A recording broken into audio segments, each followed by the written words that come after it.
2018 में जब क्रिएटर्स काफी ज्यादा हो गए थे, तब यूट्यूब अपनी ऑडियंस को बुला नहीं रहा था, बल्कि जो ऑडियंस उसके पास है उनको सस्टेन कर रहा था। इसलिए उस टाइम पे यूट्यूब ने लंबी वीडियोस को प्रमोट करना स्टार्ट कर दिया था। अगर आप उस टाइम पे कुछ 1 घंटे की वीडियो या फिर 30 मिनट की वीडियोस बनाते तो आपके वायरल होने के 90% चांसेस ज्यादा थे। और इसके बाद 2020 में एक और चेंज आता है, जब टिकटॉक और रील्स का जमाना स्टार्ट हो जाता है। अब लोगों को लंबी वीडियो नहीं देखनी थी, बल्कि उनको जल्दी जल्दी वीडियोस देखनी थी, और इसलिए यूट्यूब ने शॉर्ट्स इंट्रोड्यूस किए। और इवन अभी भी यूट्यूब शॉर्ट्स को काफी ज्यादा प्रमोट कर रहा है, क्योंकि शॉर्ट्स देखते देखते कब 1-2 घंटे निकल जाए पता ही नहीं चलता। और यही तो यूट्यूब को चाहिए कि आप उसके प्लेटफॉर्म को छोड़ के जाओ ही ना। और एज ए यूट्यूब क्रिएटर, अगर आप बिना एल्गोरिथम को समझे वीडियो अपलोड करना स्टार्ट करोगे तो आपका फेल होना ग्रांटेड है। लेकिन क्या एल्गोरिथम एक लौता फैक्टर है जो कि आपके फेल होने का रीजन हो सकता है? नहीं।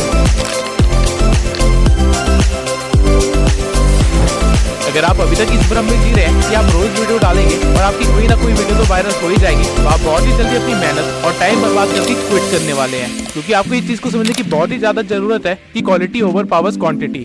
अगर आप 2 चैनल्स खोलते हैं, जिनमें से आप एक चैनल पे साल में सिर्फ 4 क्वालिटी वीडियोस बनाते हैं और वहीं दूसरे चैनल पे साल में 365 वीडियोस बनाते हैं, लेकिन सारी वीडियोस बिलो एवरेज है, तो वो जो 4 वीडियोस वाला चैनल है वो मिलियन सब्सक्राइबर्स गेन कर चुका होगा। वहीं 365 वीडियोस वाला चैनल हो सकता है कि 10,000 सब्सक्राइबर्स भी गेन ना किए हो। रीजन बीइंग कि वो 4 वीडियोस की क्वालिटी 365 वीडियोस से भी ज्यादा है। और यही रीजन है कि डिकोडिंग वाईटी, मैं और कई सारे छोटे चैनल्स इतनी जल्दी ग्रो कर पाए, वो भी इतनी कम वीडियोस में, क्योंकि ये चीज हमें पता थी। अगर आपको क्वालिटी कंटेंट बनाने में 1 महीना लगता है तो कोई बात नहीं, लेकिन बिलो एवरेज कुछ भी मत दिखाइए, क्योंकि अभी यूट्यूब पे ऑप्शंस की भरमार है। अगर ऑडियंस को आपकी वीडियो पसंद नहीं आई तो वो किसी और के चैनल पे जाके उसकी वीडियोस देख लेंगे, और यूट्यूब ये चीज देखेगा तो यूट्यूब उसके चैनल को प्रमोट करेगा। वही अगर ऑडियंस को आपकी वीडियो पसंद आ गई तो आपकी वीडियोस के लिए वेट किया करेंगे, और यूट्यूब इस चीज को भी देखेगा और फिर वो आपके चैनल को भी प्रमोट करेगा। लेकिन वीडियोस की क्वालिटी बढ़ाए कैसे? वीडियोस की क्वालिटी बढ़ाने के लिए आपको कोई महंगे गैजेट्स की जरूरत नहीं है, बल्कि आपको सही टेक्निक्स की जरूरत है, जिससे कि आप सही स्क्रिप्टिंग,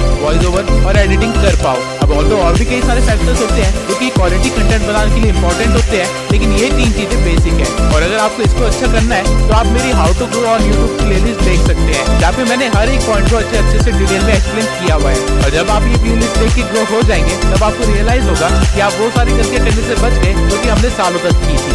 लेकिन सिर्फ क्वालिटी कंटेंट और एल्गोरिथम को समझने से आप अपने चैनल को फेल होने से नहीं बचा सकते हैं, क्योंकि यूट्यूब अगर आपकी वीडियो ऑडियंस तक पहुंचाएगा ही नहीं, उसे इंप्रेशन देगा ही नहीं, तो वीडियो का आप क्या ही करोगे।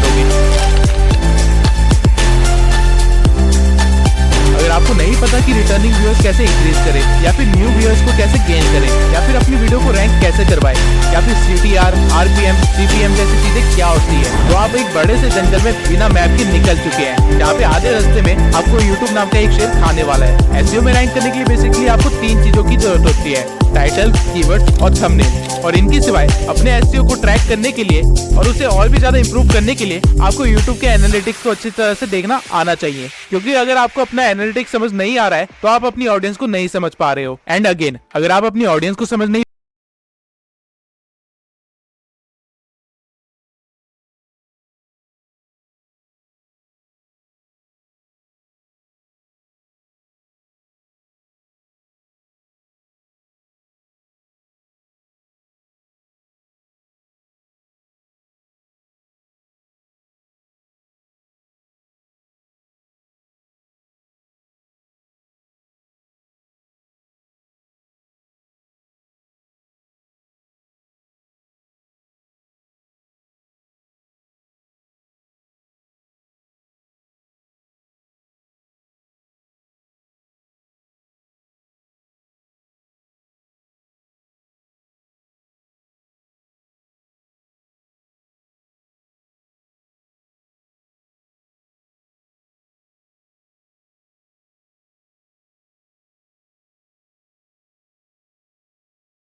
जब आप ग्रो कर चुके होगे, बल्कि आप जब ग्रो करने की कोशिश कर रहे होगे तब आपको रियलाइज होगा कि आपसे बेहतर चैनल्स आपके बिल्कुल बगल में ही खड़े हैं और आपसे कम्पीट कर रहे हैं। और अगर आपको उनको पीछे छोड़ना है तो आपको कुछ ऐसा करना पड़ेगा जो कि कोई और नहीं कर रहा है, वरना आप भी उन 90% यूट्यूबर्स की तरह इस कंपटीशन में दब के खत्म हो जाओगे। अब अगर आप सोचते हैं कि मैं नीश ही ऐसे सिलेक्ट करूंगा जिसमें कंपटीशन ना के बराबर हो, तो आप बहुत ही गलत हो, क्योंकि ऐसी कोई भी नीश नहीं है जिसमें कंपटीशन ना हो। आप कुछ भी इमेजिन कर सकते हैं और जब आप सर्च करेंगे तो आपको उसमें कंपटीशन मिलेगा ही मिलेगा। तो कंपटीशन से बचे कैसे? इसका सिर्फ एक ही तरीका है कि आपको ट्रेंड के साथ चलना पड़ेगा, एडेप्टेशन करनी पड़ेगी और साथ में अपनी एक यूनिक आइडेंटिटी बिल्ड करनी पड़ेगी। इवन हमारी नीश में भी काफी सारे क्रिएटर्स 5 साल से भी पहले बैठे हुए हैं, लेकिन पिछले 1 साल में एक नया ट्रेंड आया है जिसकी वजह से इन बड़े क्रिएटर्स को भी मुश्किल का सामना करना पड़ रहा है। वो है एडिटिंग का ट्रेंड। ये सारे क्रिएटर्स अपनी फेस कैम वाली वीडियोस को हटा के अब एक व्हाइट बोर्ड पे आ गए हैं, जहाँ पे ये व्हाइट बोर्ड पे सारी चीजें एक्सप्लेन कर रहे होते हैं। लेकिन नए ट्रेंड में जहाँ एडिटिंग के थ्रू हर चीज को एक्सप्लेन किया जा रहा है, उसे ये अडेप्ट नहीं कर पाए, जिसकी वजह से छोटे चैनल्स भी इनसे ज्यादा व्यूज ले जा रहे हैं। और ठीक इसी तरह छोटे चैनल्स में भी कंपटीशन काफी ज्यादा बढ़ गया है, जहाँ पे ग्रो करने के लिए आपको कुछ यूनिक करना पड़ेगा और वो कोई भी छोटी सी चीज हो सकती है, चाहे आपके बोलने का तरीका हो सकता है, आपकी स्क्रिप्टिंग का स्टाइल हो सकता है, या फिर मेरी तरह एक AI अवतार हो सकता है, लेकिन कुछ अलग जो कोई और ना कर रहा हो। अब अगर आप कंपटीशन से बच भी गए तो आपको वो करना है जो बड़े क्रिएटर्स मजबूरी में नहीं कर पाते हैं और छोटे क्रिएटर्स बिना किसी प्रॉब्लम के कर सकते हैं।